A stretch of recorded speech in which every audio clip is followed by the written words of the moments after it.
माता की वंदे मातरम। बीजेपी जिंदाबाद, नरेंद्र मोदी जिंदाबाद, श्री नितिन नवीन जिंदाबाद। जय श्री राम। যাত্রা আসছে কিছুক্ষণের মধ্যে এখানে পৌঁছবে।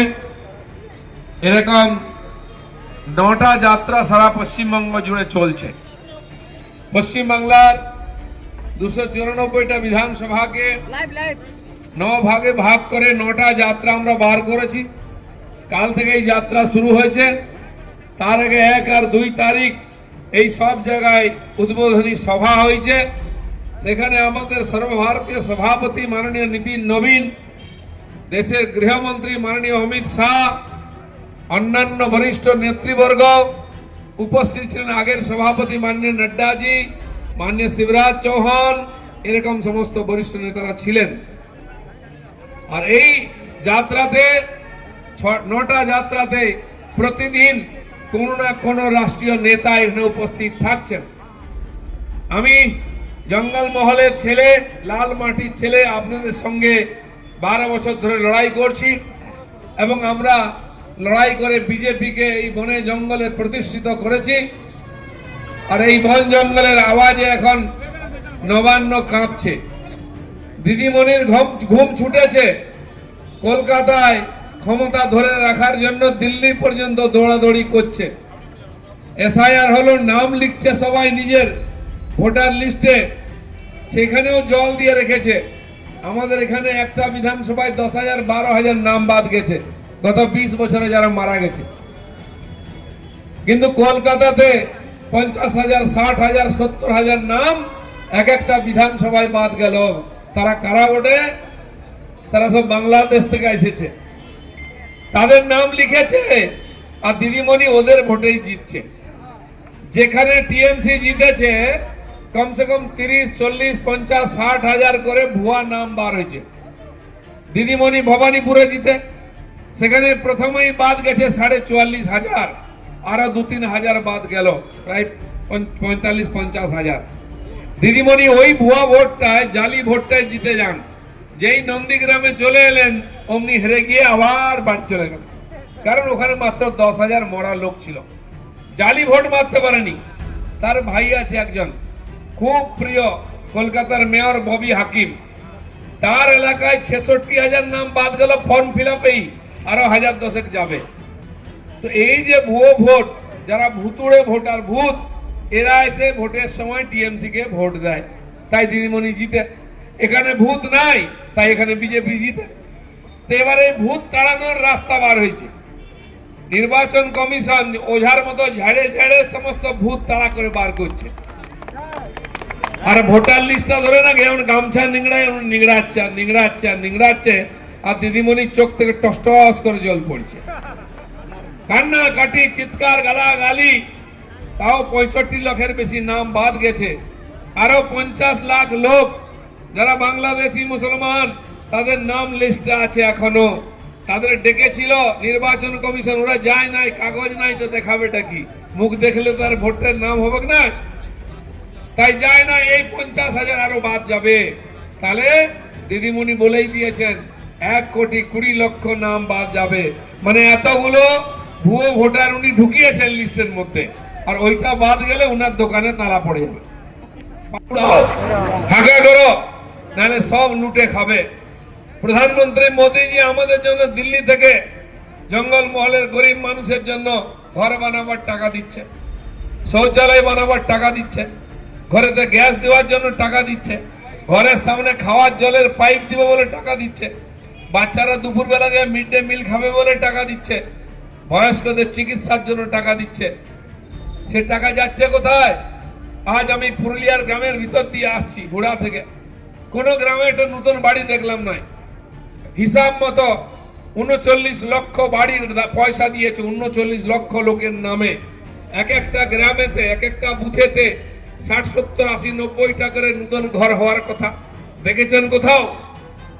পাশেই চলে যান ঝাড়খণ্ডে গ্রামের দিকে, সেখানে দেখবেন প্রত্যেক 4টে পুরনো বাড়ির পরে একটা নতুন বাড়ি, কি আবাস যোজনার বাড়ি। সবার বাড়ির সামনে নতুন পায়খানা ঘর শৌচালয় হয়েছে, এখানে কোথাও গ্রামে দেখলাম না। প্রায় 2 কোটি লোকের নামে শৌচালয়ের জন্য 10-10 হাজার টাকা এসেছে, গেল কোথায়? 5 বছর ধরে মোদিজি আমরা যাতে বাড়িতে বসে খেতে পারি চাল ডাল আটা পাঠাচ্ছে। 5 বছর হয়ে গেল। আমি দেয়ানি জঙ্গল মহলে বহু লোক 5 কিলো চাল পায় না, 2 কিলো 3 কিলো 4 কিলো পায়। আপনারা কেউ ডাল পেয়েছেন? পেয়েছেন? প্রত্যেকের জন্য প্রত্যেক মাসে 1 কিলো ডাল। আপনার বাড়ি যদি 6 জন লোক থাকে 6 কিলো ডাল আপনি মাসে পাবেন, ছোট হোক আর বড়ই হোক। 6 কিলো ডাল মানে 150 টাকা করে হলে 900 টাকা মাসে। তো একটা বাড়ি যদি 900 টাকা মারে তাহলে 5 বছরে এই কোটি কোটি লোকের জন্য কত 100 কোটি টাকা ঝেড়েছে। খাদ্যমন্ত্রী খেয়ে 2 বছর জেল খেটে এলো। চাকরি চুরি করে শিক্ষামন্ত্রী পার্থবাবু 2 বছর জেল খেটে এলো। এখন জেল যাওয়ার প্রতিযোগিতা চলছে। গরিব মানুষের টাকা খেয়ে বাড়ির টাকা, শৌচালয়ের টাকা, গ্যাসের টাকা, জলের টাকা, রাস্তার টাকা, সব টাকা লুট হচ্ছে। তারপরে ছেলে মেয়েরা পড়াশোনা করলো, বাপের জমি বিক্রি করে টাকা দিল কিনা চাকরি পাবে মাস্টারের, সে চাকরিতে বিক্রি হয়ে গেল। চাকরি পরীক্ষা দিয়ে হয় নাই, যে ভালো পড়েছে তারও মনে ভয় কি জানি হবে কি নাই। নেতা বলছে দিয়ে 10 লাখ টাকা, বাপের জমি মায়ের গয়না বিক্রি করে টাকা দিল, সে চাকরি নাই, রাস্তায় বড়ে ধর্ণা দেয়, কেস হয়ে গেল, চাকরিও চুরি হয়ে যাচ্ছে। বাচ্চাদের দুপুরে মিড ডে মিলের ডিমটা আলুটা চুরি হয়ে যাচ্ছে, খিচুড়িতে খালি চাল আর ডাল ঘেঁট খাওয়াচ্ছে। আপনার বাড়ির সামনে যাতে শুদ্ধ পানীয় জল আসে, 7 বছর আগে মোদি 7,000 কোটি টাকা দিয়েছেন। 7,000 কোটি গেল কোথায়? ব্যাংকে রেখে টিএমসির নেতারা সুদ খাচ্ছে, নাহলে বাড়ি বানিয়ে দিয়েছে 4 তলা। সে টাকা হলো না, বাড়ির সামনে জল এলো না। ইলেকশন এলে বাড়ির সামনে গর্ত খুঁড়ে দেয়, নালা। কি ব্যাপার? জল আসবে। এক ইলেকশনে পাইপ চাপা দিল, পরে ইলেকশনে পাইপে টুটি লাগালো, জলের আসেনি। আমি একটা গ্রামে গেছিলাম গত ইলেকশনের প্রচারে, গিয়ে দেখি কল লেগে আছে। আমি বলি হ্যাঁ গো, তোমাদের গ্রামে তো জল এসেছে। বলে বাবু জল নাই, কল এসেছে। বলে কিরকম? বলে এই তো ইলেকশনের আগে ব্লক অফিসের বাবুরা এলে দেখতে জল আসছে কিনা, সেই দিনটা জল চালু করে দিল। তারাও গেল, জলও গেল, আর মুখ দেখি নাই জলে। এই হচ্ছে অবস্থা। গরিব মানুষের পেট মেরে এরা বড় লোক হয়েছে।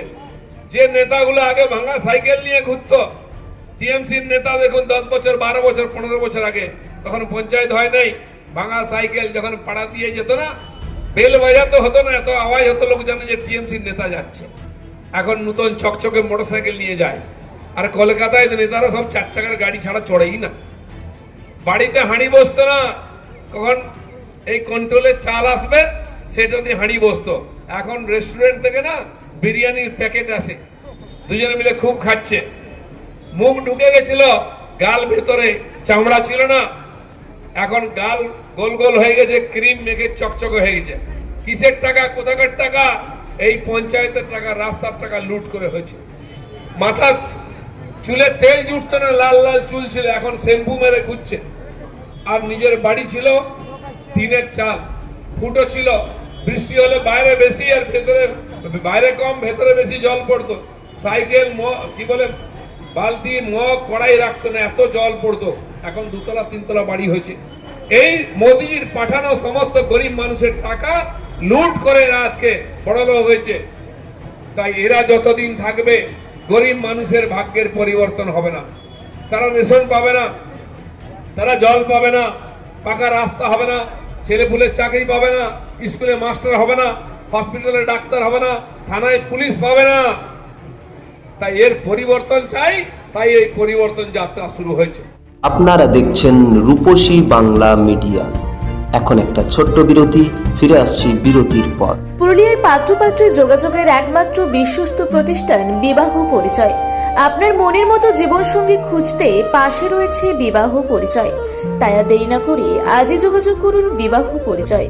Municipality commercial complex, 2nd floor, Chaibasa road, opposite PWD office, Purulia.